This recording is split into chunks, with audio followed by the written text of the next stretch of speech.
எனக்கு நல்லா ஞாபகம் இருக்குது. நான் உங்ககிட்ட கேட்டேன், சஞ்சீவ் ஜெயிச்சிருவாராடா அப்படின்னு. இது எலெக்ஷன் முன்னாடி. ஆமாம். இப்போ நீ என்ன சொன்ன? 100% அப்படின்னேன். ஆனால் நான் உண்மையை சொல்கிறேன், எனக்கு அப்போவே தெரியும் அவர் ஜெயிச்சிருவாருன்னு நான் சொல்ல மாட்டேன். எனக்கு எப்படின்னா, இப்போ என் பொண்ணு வந்து ஒரு ஸ்கூல் ரேஸில் வந்து கலந்துக்கிறான், ஓகேவா?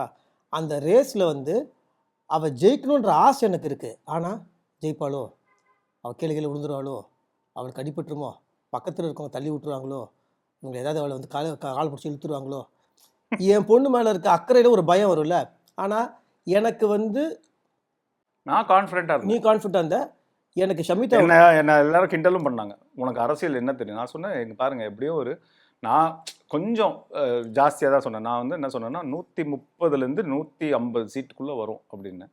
அது 107 வந்து முடிஞ்சது. It's okay. பட் ஃபைனலாக வந்து ஃபைனல் கவுண்ட்டுன்னு பார்த்தா ஜாஸ்தி ஆயிடுச்சு. நான் இப்போ பெங்களூர் ஷூட்டிங்கில் இருக்கேன். காலங்காத்தாலேருந்து ஃபோன் பண்ணி எவ்வளோ எத்தனை இதுன்னு. அப்போ ஷமிதா வந்து எனக்கு ஃபோன் பண்ணி சொல்கிறாப்புல, இத்தனை வருஷமாக நீ எத்தனையோ பேர் திட்டிருக்க, உன்னை நான் வந்து எப்படிலாம் திட்டணும்னு எனக்கு தெரியல.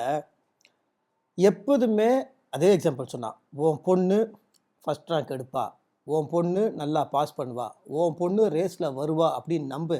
அதே மாதிரி நான் சொன்னேன்ல, நான் உனக்கு தெரியும் ஷமிதா வந்து விஜய் சாரோட பயங்கரமான, நான் சொன்னல அவர் வருவார்னு, வந்துட்டார்ல. இனிமேல் அது இப்போ நீ சொன்னல பாசிட்டிவாக நானே ஜெயிப்பார் நினைவேன். நான் சொன்னேன், நீ சொல்கிறது கரெக்டு தான். ஒரு அப்பா வந்து பிள்ளைக்கு இதை அப்படின்ற பயத்தில் தான் இருந்தேன். ஆனால் அந்த கான்ஃபிடென்ஸ் வந்து நான் வாங்கிட்டு ரொம்ப பார்த்தேன்.